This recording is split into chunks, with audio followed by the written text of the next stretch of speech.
ठीक है, वो कहती है, चाची या मामी शायद ऐसी कोई थी, वो आती है, वो कहती है कि आप अपने फ़ोन से मत करो, आप तो मैं अपना फ़ोन देती हूँ, आप मेरे फ़ोन से कर लो। मैंने कहा कि ऐसा थोड़ी होता है, बोली कि हाँ, हाय, तो कैसे हो आप लोग? मेरे चैनल में आपका स्वागत है और मैं आ गई हूँ आज एक मेकअप लुक लेकर। आप लोगों को अच्छा लगे तो ज़रूर बताना। उसके साथ मैं अपना एक स्टोरी भी शेयर करूँगी। मैं एक्चुअली मेकअप आर्टिस्ट हूँ, तो मैं जिन्हें रेडी करने के लिए जाती हूँ, मेरी एक ब्राइड थी, मैं जब उन्हें रेडी करने के लिए गई थी, तो वहाँ पे मेरे साथ क्या हुआ था, तो उसकी स्टोरी मैं आप लोग को शेयर करूँगी। मैं उसको रेडी करने के लिए चली गई थी पटना। मेरी सुबह की ट्रेन थी और सच बताऊँ तो वो भी काफ़ी लेट थी। मुझे जहाँ तक याद है वो कोलकाता स्टेशन से लगभग 11 बजे के करीब वो ट्रेन वहाँ से चली थी, ठीक है? अब उसके बाद पहुँचते-पहुँचते भी काफ़ी रात हो गया था, लगभग मैं मुझे फर्स्ट डे जब मैं गई, क्योंकि जिस दिन मेरी ट्रेन थी उसके दूसरे दिन ही मेरा ब्राइडल वर्क था। तो उस दिन तो मैं पहुँची, उस दिन रात में पहुँचती हूँ लगभग 2 बजे के करीब, 2 बजे के करीब जाती हूँ, मैं बहुत टायर्ड हो जाती हूँ, बस वो मुझे रूम वगैरह दे देते हैं, फिर मैं चेंज करती हूँ, खाना-पीना वगैरह सब होता है, फ्रेश होती हूँ। उसके बाद मैं अपनी जो मेरी ब्राइड रहती है, मैं उससे मिलना चाहती हूँ। तो मैं जब उसके पास जाती हूँ, मुझे बहुत वो छोटी-सी, प्यारी-सी लगती है, ठीक है? मतलब मुझे ऐसा लगता है यार ये इतनी छोटी-सी है, इसकी इस उम्र में अभी शादी हो रही है। ऐसा है, तो मैं तो उसे देख के पहले शॉक्ड हो गई थी और फिर मैं सोची ये ब्राइड है? तो उसकी फैमिली ने कहा कि हाँ, ये ब्राइड है। मैं ओके चलो, तो फिर मैं उससे थोड़ा-सा बात की, क्योंकि हमारी अब तक कॉल पे ही बात हुई थी, सामने तो बात हुई नहीं थी। मैंने उससे पूछा कि बताओ तुम्हारा क्या फरमाइश है, मतलब लुक को लेकर तुम कुछ चाहती हो, कैसा लुक चाहती हो? नहीं, कुछ करवाना चाहती हो क्या? तो उसने मुझे नहीं कहा, नहीं ऐसा कुछ नहीं है, जो बात हुआ था वैसा ही है, बाकी आप अपने हिसाब से देख लेना। मैंने कहा चलो ठीक है, तो मैं उससे बात-वात करके आई और फिर मैं चली गई अपने रूम में सोने के लिए, क्योंकि मैं बहुत थकी हुई। तो दूसरे दिन सुबह होता है, मैं भी उठती हूँ, अपना फ्रेश-व्रेश होती हूँ, फिर वो मेरा अपने ही प्यार से ध्यान रखते हैं, मेरी हर छोटी-छोटी चीज़ का ध्यान रखते हैं। मैं फिर एक बार जाती हूँ अपनी ब्राइड से जाके बात करती हूँ कि रात में तो अच्छे से बात नहीं हुई थी, क्योंकि मैं पहुँची थी रात को लगभग 2 बजे के करीब, काफ़ी टाइम हो गया था, मैं जस्ट थोड़ा बहुत ही बात की थी। तो मैं सुबह गई, उसके साथ एक बार अच्छे से बैठी, फिर मैं बात-वात की, चलो ठीक है। उसके बाद उसके कुछ रस्म वगैरह होने थे, वो उस रस्म में बिज़ी हो गई और मैं उनका वेट करने लगी थी। अब क्या होता है ना, उसका रस्म चलता है, ठीक है? और एक बात तो बहुत, मतलब क्या बताऊँ मैं, बिहार में ना शादियाँ बहुत लेट होती हैं, मतलब बहुत लेट। मैं फ्रस्ट्रेटेड हो गई थी, ठीक है? मतलब मुझे कुछ काम नहीं करना था, मैं तो सिर्फ़ उसी को रेडी करने के लिए गई थी और मुझे और ऐसा कुछ भी मेरे को काम नहीं था। फिर भी बैठे-बैठे मैं फ्रस्ट्रेटेड हो गई थी। तो अब टाइम आया उसे रेडी करने का। मैंने उनकी फैमिली से भी पूछा कि 1-2 बार मैंने कहा भी कि लड़की का सारा रस्म खत्म हो गया, अगर सारे रिचुअल्स पूरे हो गए हैं, तो प्लीज़ आप लड़की को भेजो, क्योंकि मुझे अब उसे रेडी करना है। उसकी फैमिली वाले ने भी मुझे बात बताया, थोड़ा-सा और कुछ चल रहा है, कुछ चल रहा है। ऐसे करते-करते टाइम हो गया। लगभग रात को 7 नहीं सॉरी रा लगभग रात को 9 बजे के करीब वो मेरे पास आई रेडी होने के लिए। तो मैं उसे रेडी करना स्टार्ट की, ठीक है? मैं उसको रेडी करती हूँ। रेडी करते-करते मैं शूट भी करती हूँ। लाइट वगैरह मैंने सेटअप लगाया, फ़ोन वगैरह मैंने सेट किया और मैं शूट करते-करते उसे रेडी कर दी। उसके फैमिली वाले कहते हैं कि आप शूट नहीं कर सकते, क्योंकि यहाँ पे शूट करना अलाउ नहीं है। मैं टेंशन में चली गई। मैं सोची ऐसे कैसे भाई? शूट मैं कैसे नहीं करूँगी? मैं शूट तो मैं करती हूँ, शूट तो मैं करूँगी। तो फिर कहा, उसके भाई ने आकर कहा कि आप शूट कैसे कर सकते हो? आपने परमिशन लिया मुझसे, आपने परमिशन लिया मेरी फैमिली से, आपने क्या इस बारे में डिस्कस किया था मेरी सिस्टर से? मैं थोड़ी शॉक हो गई। मैं सोची ये क्या ये लोग बोल रहे हैं? क्योंकि सच कहूँ तो आजकल इतना कोई कहता नहीं है ना कि नहीं आप शूट मत करो, ये सारी बातें कोई नहीं कहता, क्योंकि सभी जानते हैं कि अगर एक मेकअप आर्टिस्ट आ रहा है, तो पक्का शूट करेगा। तो बात बढ़ती जा रही थी। मैंने कहा कि मुझे शूट करने दो, मैं एडिट करूँगी और आपको भेजूँगी। अगर उसमें कुछ भी ऐसा-वैसा रहा, तो उसके बाद आप करना। तो मैंने ये बात कही कि एक काम करते हैं, शूट कर देते हैं, शूट करने दो आप मुझे, मना मत करो। मैं शूट करती हूँ, एडिट मैं करके आपको वीडियोज़ भेज दूँगी कि आप ये बताना मुझे कि वीडियो में कुछ भी वल्गर है या नहीं है। अगर आपको कहीं से भी वीडियो खराब लगे, कुछ भी अगर मैंने गलत दिखाया हो, तो आप फिर कह सकते हो। तो उसका भाई जिद करने लगा, बोला कि नहीं, नहीं ऐसे नहीं होता है।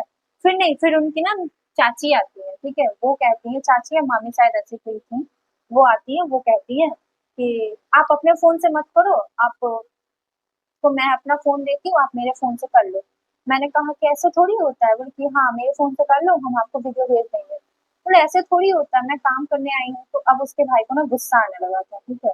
अब उसका भाई आकर कहने लगता है कि ऐसे कैसे आप करोगे? आप क्या मेरी सिस्टर से आपने परमिशन लिया था? आपने ये वो मतलब बहुत सारी चीज़ें उसने उसने वो कहने लगा। पहले ही ब्राइड से इसके बारे में डिस्कस किया था, मैंने उससे कहा था कि तुम्हारे शूट के लिए और 2 लोग मेरे साथ आएँगे, लेकिन वो किसी कारण से नहीं आ पाए। तो मैंने उसे कहा कि अगर वो 2 लोग आते, तो फिर उनका तो पूरा दिन वेस्ट जाता, क्योंकि इतनी दूर से हम आ रहे हैं और आने के बाद हमें पता चल रहा है कि हम शूट नहीं कर सकते। आप ही बताओ कैसा लगेगा? अब ना मुझे बहुत ज़्यादा इरिटेट सा लग रहा था यहाँ पे, मुझे ऐसा लग रहा था कि यार मैं यहाँ पे आई ही क्यों हूँ? क्योंकि मुझे ये लगता है मुझे यहाँ पे आके मेरा पूरा टाइम बर्बाद हो गया है। मैंने ना ब्राइड से मैंने ये चीज़ पूछी कि अगर ऐसा कुछ था तो तुमने मुझे पहले क्यों नहीं कहा? वो बेचारी मुझे कुछ कह नहीं रही, वो बस मेरी बातों को सुन रही है, क्योंकि मुझे गुस्सा आ रहा था, ठीक है? और वो डर रही थी, शायद वो डर रही होगी कि अगर वो मुझसे बहस करेगी तो मैं कहीं काम छोड़ के ना चली जाऊँ, या फिर मैं उसका मेकअप ना खराब कर दूँ। इस कारण से वो मुझे कुछ भी नहीं कह रही थी, वो चुपचाप सुने जा रही थी। फिर मैंने अपनी ब्राइड को कहा कि तुमने मुझे ये सारी चीज़ें पहले क्यों नहीं बताई? शायद अगर तुम मुझे पहले बता देती ये सारी चीज़ें, तो मैं सोचती ना कि मुझे ये काम करना है या नहीं काम करना है। अगर मुझे उस टाइम लगता है कि नहीं ये काम नहीं करना है, तो मैं शायद तुम्हारे साथ ये काम नहीं करती। हो सकता है मैं तुम्हें कोई और अच्छा मेकअप आर्टिस्ट बोल देती, रिफर कर देती। मैंने उसे ये भी कहा, लेकिन वो मुझे कुछ नहीं कह रही है। मैंने उसे कहा कि मुझे बहुत बुरा लगा, तुमने मुझे पहले नहीं बताया। श्वेता नाम था मेरी ब्राइड का, तो मैंने कहा कि श्वेता, मुझे सच में बहुत बुरा लगा। तुम काश अगर मुझे ये चीज़ पहले बताते, फिर मुझे पता चलता है कि फ़ोटोज़ से उन्हें कोई प्रॉब्लम नहीं था, वीडियोज़ से भी उन्हें कोई प्रॉब्लम नहीं था।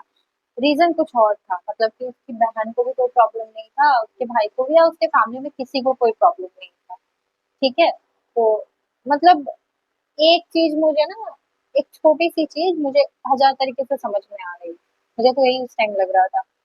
तो मैंने उस टाइम कहा कि ठीक है, इस बात को अब यहीं रहने देते हैं। अभी पहले मेरा इम्पोर्टेंट है मेकअप करना, तो मैं फिर से उसके मेकअप करने में लग गई।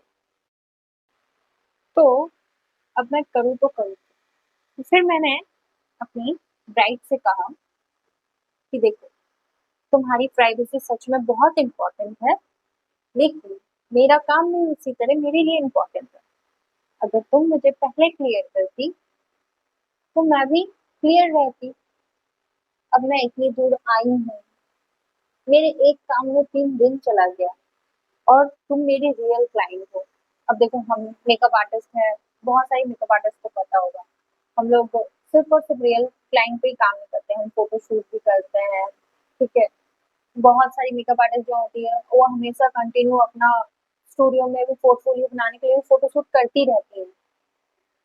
अब जो मेरी रियल क्लाइंट, अब मैं चाहूंगी ना कि मैं उसका भी फोटो लूँ, उसका भी वीडियो लूँ, ठीक है? तो उसको मैंने फिर ये चीज समझाई।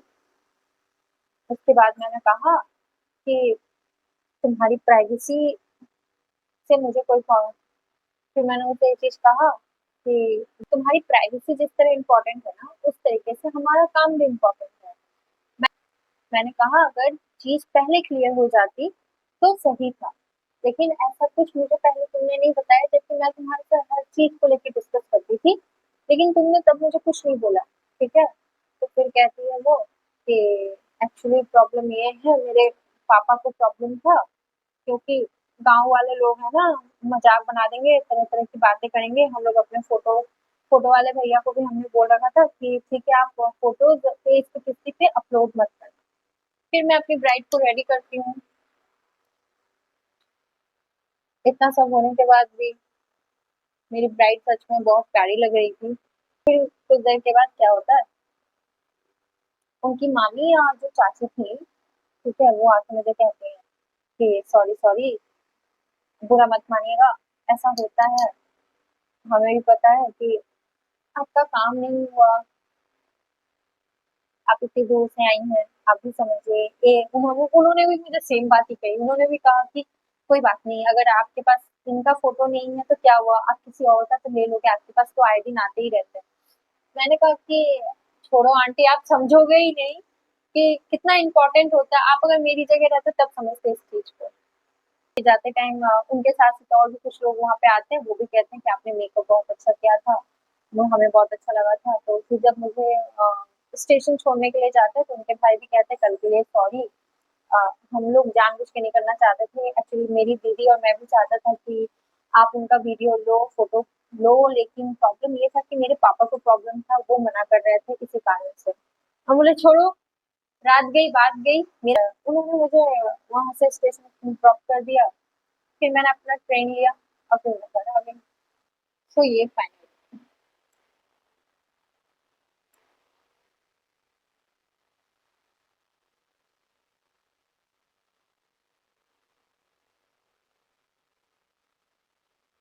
आप लोगों को मेरा मेकअप कैसा लगा